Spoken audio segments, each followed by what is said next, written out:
Bismillahirrahmanirrahim. Assalamualaikum warahmatullahi wabarakatuh. Alhamdulillahirrahmanirrahim. Allahumma sholli ala sayyidina Muhammad wa ala ali sayyidina Muhammad. Oke teman-teman, seperti biasa di video kali ini saya akan membahas beberapa video yang sempat viral pekan-pekan ini. Nah, ini ada video yang cukup viral dan cukup kontroversi. Ini datang dari orang yang biasa kita dengar dengan sebutan Habib Kribo.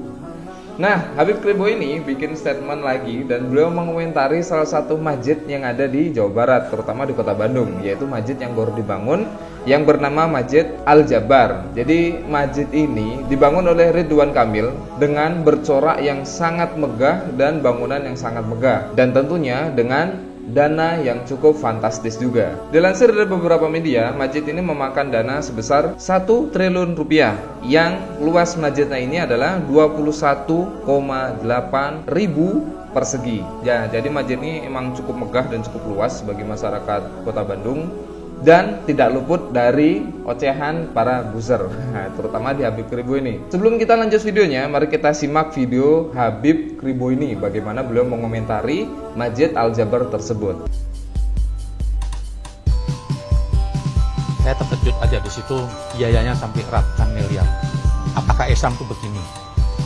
Cuma hanya berlomba membangun masjid. Ini saya ambil dari saya melihat masjid ini di Indonesia ini sudah terlalu banyak. Sudah keluar dari aturan Islam. Membangun masjid itu ada aturannya. Bayangkan, bisa membangun masjid dengan ratusan miliar, sementara wilayah Bandung itu masih banyak orang dalam hidup kemiskinan. Banyak dari mereka yang sekolahnya gagal, nggak punya biaya.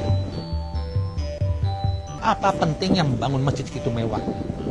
Seharusnya seorang pemimpin itu memfikirkan manusianya, bukan masjid yang diperbesar. Apakah Islam itu cuma hanya mau pamer masjid? Terus ini video lanjutannya.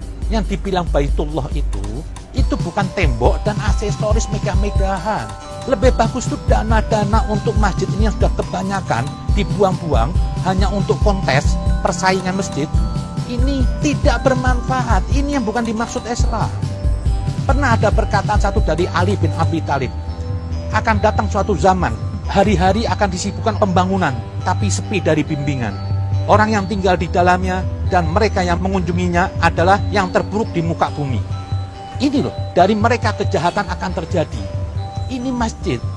Harusnya masjid itu apa? Tidak perlu diperbesar, diperbanyak. Pemerintah segitu bisa-bisanya menggelontorkan duit sampai ratusan miliar hanya mau cari keindahan. Saya tahu ini mungkin. Mereka tuh bangun masjid apa? Supaya nanti dikenang, nih saya bangun masjid. Nah, oke, mari kita bahas satu-satu. Yang pertama, ini emang setiap kemajuan Islam pasti dikritisi oleh beliau, dan saya sampai pernah meragukan apa identitas beliau. Beliau sebagai seorang muslim atau enggak, walaupun beliau bernisbatkan zuriyah Rasulullah SAW. Kayaknya orang yang ingin memajukan Islam ini kayak nggak ada bener-benernya di matanya. Dan beliau adalah yang paling benar dan paling lurus. Oke, jadi yang pertama, saya ingin meluruskan daripada berlomba-lomba membangun masjid. Jadi emang masjid itu di mana-mana, dimanapun seorang muslim pasti yang bangun adalah masjid, karena masjid itu adalah sumber peradaban dan sumber pendidikan dan sumber segala macam bentuk apapun itu, ilmu terutama itu berasal daripada masjid. Nah, jadi Rasulullah SAW pun ketika hijrah ke Madinah, yang dibangun bukan rumah beliau, bukan rumah-rumah para sahabat, tapi adalah masjid.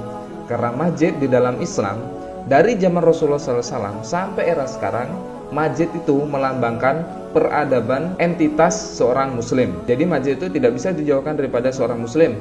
Masjid itu ada sumber peradaban, sumber pendidikan, sumber perekonomian dan segala macamnya. Kalau masjid yang dibangun dengan uang miliaran rupiah lah, triliunan rupiah lah, dengan masyarakat yang masih miskin, masyarakat yang kurang pendidikannya dan segala macamnya, nah justru dibangun masjid itu agar masyarakat bisa kembali lagi kepada masjid, lalu dikelola sistem perekonomiannya, dikelola sistem pendidikannya, dikelola dengan cara yang benar, dan diberikan pembekalan tentang UMKM agar masyarakat itu sendiri bisa memajukan perekonomiannya mereka dan dibantu dengan pemerintah setempat. Jadi sebenarnya yang dikritisi bukan masjidnya itu sendiri gitu loh. Dana-dana untuk yang membantu rakyat, semisal memberantas kemiskinan lah, terus habis itu pendidikan segala macamnya, itu bidangnya udah sendiri, dan bidang agama pun tuh sendiri, nggak bisa dicampur adukan. Bahkan teman-teman di sini kalau ada yang sebagai wakil rakyat pasti mengerti lah hal-hal seperti ini, ya kan. Dana-dana tersebut tuh udah dipilah satu sama lain tergantung dengan fungsinya gitu. Jadi nggak betul kalau semisal dibentur-benturkan nih, masjid dengan triliunan sedangkan masyarakat masih ada yang miskin, masih ada yang kurang mampu, masih ada yang belum sekolah. Itu salah sekali, nggak ada. Jadi emang masjid ini dibangun dengan sebegitu megahnya agar masyarakat balik lagi kepada masjid, balik lagi kepada Allah Subhanahu wa taala, menyembah Allah Subhanahu wa taala, lagi minta sama Allah, dibaikin lagi tauhidnya, diperbaikin lagi akidahnya, seperti itu. Jadi bukan berlomba-lomba membangun masjid terus habis itu sombong terhadap daerah lain, bahwasanya daerahku punya masjid yang besar segala macam. Enggak kok. Hal ini dilakukan oleh pemerintah setempat agar masyarakat tersebut balik lagi kepada agama. Ini teman-teman, nggak ada agama di dunia ini, agama apapun itu yang mengajarkan kesalahan, kayak misalkan ngerampok lah, membunuh lah, dan segala macam. Saya yakin semua agama di dunia ini mengajarkan bahwasanya kebaikan itu adalah hal yang utama. Jadi kalau masyarakat udah balik sama agamanya, udah pasti hidupnya akan bener gitu loh. Nggak mungkin orang yang dekat dengan agama hidupnya berantakan, kecuali agama sebagai wawasan, bukan ilmu. Terus di akhir video beliau berstatement seperti ini. Saya tahu kok masjid itu dibangun hanya untuk ingin dikenang seorang pemimpin. Aduh, ini kalau Rasulullah tahu digampar kayaknya orang kayak gini nih. Jadi masjid yang di Madinah itu siapa yang membangun kira-kira, dan siapa yang dikenang gitu loh. Terus Baitullah atau Ka'bah, ini siapa yang bangun dan siapa yang dikenang sampai sekarang gitu. Kalau beliau nih, si Habib Kribo ini menyindir bahwasanya masjid dibangun hanya untuk orang dikenang, pencitraan dan segala macam. Dia nggak tahu para nabi membuat bangunan untuk beribadah kepada Allah itu fungsinya agar dikenang, agar umatnya bisa beribadah di sana dan mengesahkan Allah Subhanahu wa taala. Ini logikanya dia nih nggak sinkron. Jadi fungsinya dia hanya mengkritisi tanpa memberi manfaat dan tanpa memberi solusi. Oke, itu aja untuk video kali ini, dan untuk teman-teman yang lain bisa cek video-video saya yang lainnya seperti video dakwah, terus video ruqyah dan vlog yang lainnya. Dan tetap support terus channel ini dengan cara klik tombol subscribe, lonceng, dan komen sebanyak mungkin, dan bisa share jika video ini memang dirasa bermanfaat. Barakallahu fikum. Assalamualaikum warahmatullahi wabarakatuh.